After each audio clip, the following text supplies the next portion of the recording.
My friend, I cannot wait to dive in and start building our logical switches and our logical routers, our edge routers, all these great NSX technologies. But before we dive into the first one of those switches, I think it's important to stop, because if we don't realize the benefit, we're not going to invest in the hard work it takes to make it happen. So in this nugget, we're going to focus on the value proposition of creating an NSX distributed switch.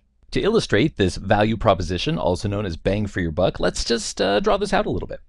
What we're seeing right now, drawn in black, is the purely physical portion of our network. And really the purpose of these switches is to provide NIC-to-NIC connections. Network cards should be able to find each other because their electrical impulses can talk to each other, but because we're the switches, we're reading MAC addresses, anything that's not supposed to talk to one another, we try and eliminate from the conversation so that we're able to make the most effective use of our network. So that's what we focus on when we look at physical switches. But let's talk for a moment about virtual switches. If these four nodes that we're seeing right here are actually VMware ESXi hosts, well then we expect to see a slew of virtual machines running inside of each of these nodes. So then the question becomes, how many virtual switches must there be at a minimum to provide the connectivity between all of the virtual machines to have access to each other and to have access to the rest of the network? And at a minimum, the answer for that is at least one for each of these ESXi hosts. The virtual switch that runs in the mind of ESXi, regardless of whether it's a standard or distributed switch, stands alone to provide interconnectivity either locally or to provide access to the uplink that can get them to the physical network, which could allow them to go all the way out to the great beyond, or to work their way into another lower level switch to reach some other VM. And if we think about what it takes for a virtual machine on one ESXi host to work its way out and reach another VM on another host, wherever that other host might be, there's a requirement that there be a common understanding, configuration, and relationship between the physical switches and the virtual switches. They can't stand alone. And the most common example of that, of course, being if we have an identified VLAN number.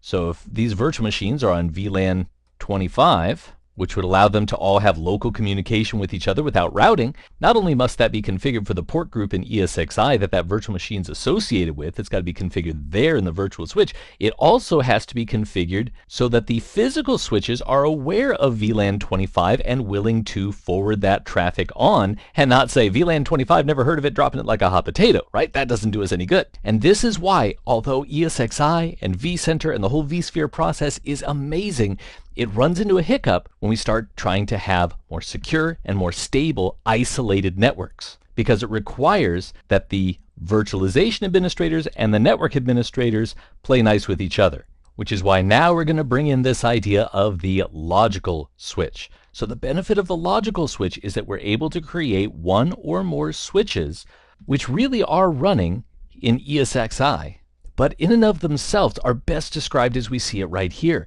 They are able to be accessed by all the virtual machines on any ESXi host, so logically we end up with a conversation that looks like this and doesn't really involve any interaction with the virtual switch or the physical switches that might be involved in that infrastructure, meaning the network admin didn't have to be a part of it at all. And that's because the virtual machine will communicate with that logical switch. Then the ESXi host will take that virtual machine's message, bundle it inside of a VXLAN packet, and then forward it through the physical network to the correct VXLAN tunnel endpoint, where that inner message can be de-encapsulated, extracted, and forwarded on to that correct destination.